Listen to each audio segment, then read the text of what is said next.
curious how you decided to go with kind of more of an international theme in the cast, because I think that's one of the strengths, that you picked characters that you just normally wouldn't find.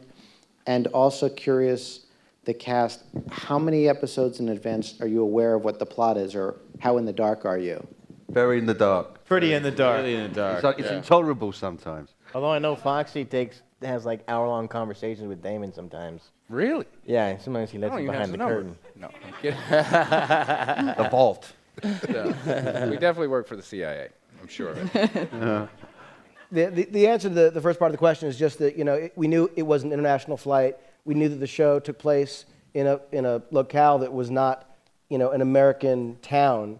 And we thought, we wanted this show to appeal to people from all over the world, so that when you tuned in, you thought, oh, that could be me. And it would have been silly if we didn't do it. And again, these actors came in, and, my guess is that every one of you, had you been where, Damon and I and Brian would have chosen the same people. It's sort of a no-brainer. It's like a television version of It's a Small World After All, right? That's what JJ said when I went in. And I said, I'm in. That was encouraging. There's kind of a profoundness to Locke. What's Locke's and he's not here, of course. I know. I mean, he was. Nobody seems to know that he was crippled before he got on the plane. He's going to be like the Wizard of Oz and appear here, and speak to all of us. That'd be cool. No, there just seems to be some real subtlety in the writing for him that is a bit different.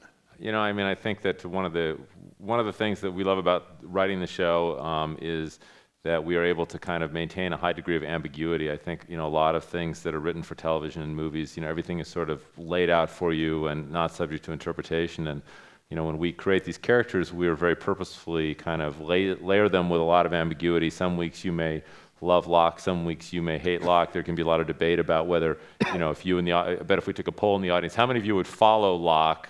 And Oh. Okay, see? How many of you think? How many of you think Locke is a good guy? And how many of you think Locke is a bad guy? See, it's a very mixed. It's a very mixed result. And then there are a lot of undecided. And there's a lot of people who are undecided, and that's one of the things that's great about doing the show.